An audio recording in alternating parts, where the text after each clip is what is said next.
If you have a tendency to have pain in your elbow, right here on top of your elbow, that tennis elbow, or now that pickle elbow, when you're playing, there's a couple things that we can do on the court that are gonna improve that significantly, and then some things at home too.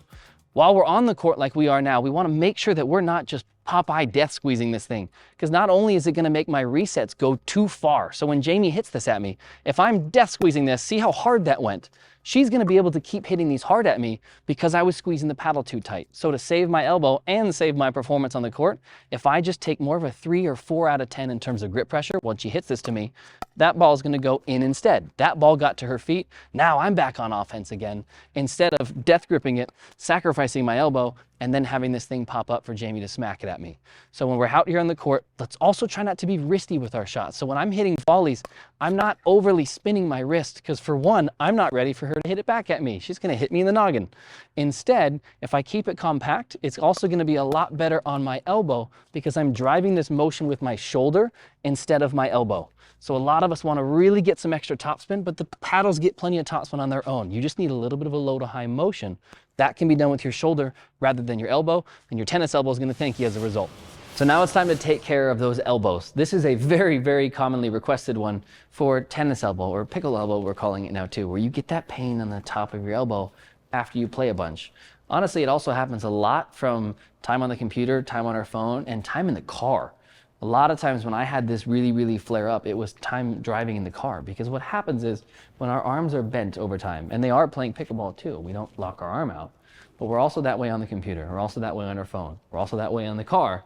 It's a lot of time bent, and then when we go to hit a shot that we extend, these muscles are used to being this short, not this long, and so they're not used to being under force, under load, in tension at this length, and so we're gonna get them used to that right now. So what we're gonna do is we're gonna get back down on the ground. Best part of these stretches, we get to just lay on the ground the whole time. But what we're doing is we're gonna try to inhibit the biceps this time. So these are huge for pulling down on your elbows. And so I'm just going to place not the yoga ball, I'm gonna place the pickleball on my bicep and then just lay into it. It's a very tender one for me, but I've also had a long history of tennis elbow before as well. I've gotten rid of it by doing these things. It doesn't happen again, actually, unless I eat poorly. If I'm on vacation, have a little bit of wine, eat poorly, that inflammation from the things that we eat can absolutely add up to elbow pain and even low back pain too. So take note of how much we're hydrating and how much we're eating as well. Again, these are supposed to be uncomfortable because we're applying pressure to tender spots, but it shouldn't hurt. If that's the case, just use your own body to kind of get some of the weight off of it. But we're just trying to spend time here. You can see how it matters all the way even to your wrist.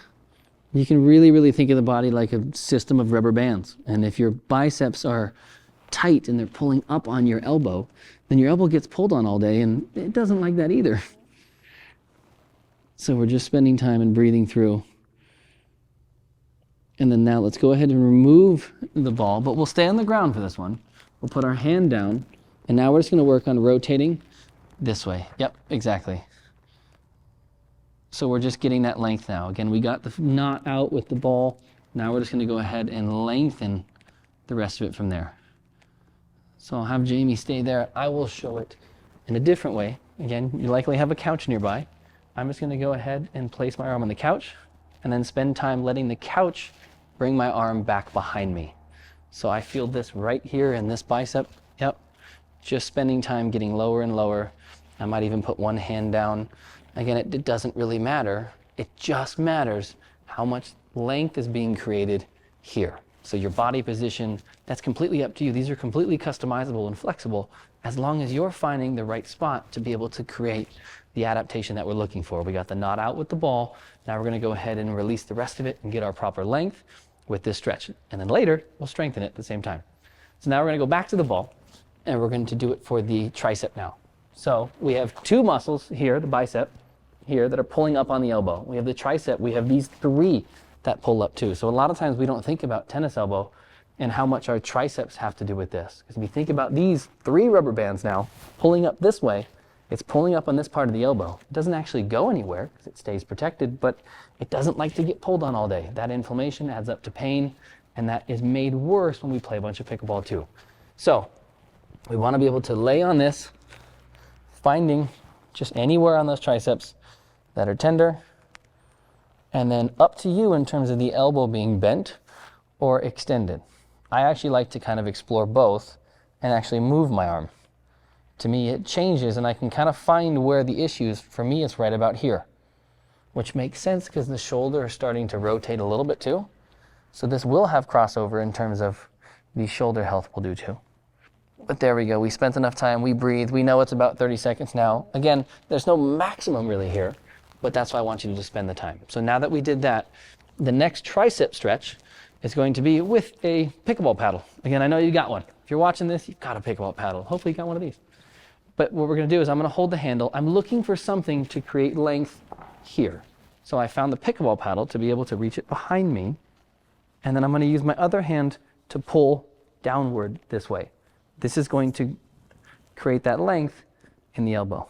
Yep. Exactly. Yeah. You can use your own pickleball equipment for all of this. Obviously, if you're in the gym, you have access to other areas, but you're looking for this same exact thing. You're looking for something that will help you bring the elbow back. You can use a towel for that. Towel is actually what we use a lot of times. But a pickleball paddle is just a whole lot more fun. So again, we're getting that length and pulling it on through too. The last one that I want to add on for the elbow, I know it's getting a little more wristy, but the health of our hands are huge in pickleball. Huge, huge in pickleball. And they have a lot of crossover into our elbow too. So try this one with me. See if you can apply pressure to the palm by putting it on the ground. And see if you can find anything tender there. There's a good chance you don't, but if you do, again, it's a good thing, meaning, hey, we found a knot. We found an opportunity to make something better, and that's going to be a good thing. Mine's not too bad here. How's yours? Not too bad. Okay, not too bad, which is good. That means we can move straight on to the second phase, which is we've gotten the knot out, or we didn't have one in this case. Now we can go ahead and stretch it. My favorite stretch for this is something that actually saved my hand in pickleball. It was an absolute game changer for me, was fingers up. So you don't have to stay on your knees at this point anymore. You can be up, standing tall if you want to. But fingertips are going to be up. Then you're going to curl the tips of your fingers.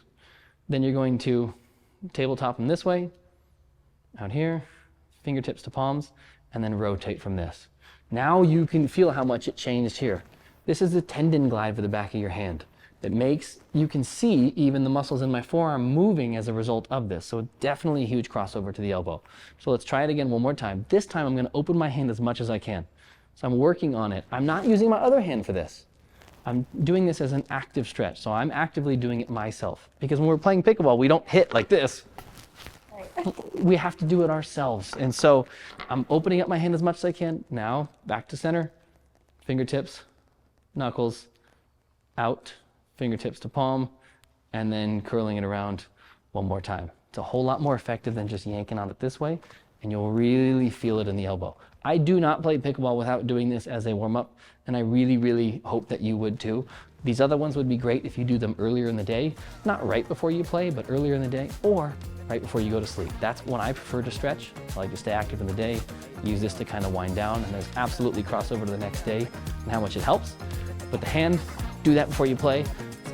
You're gonna really, really like it.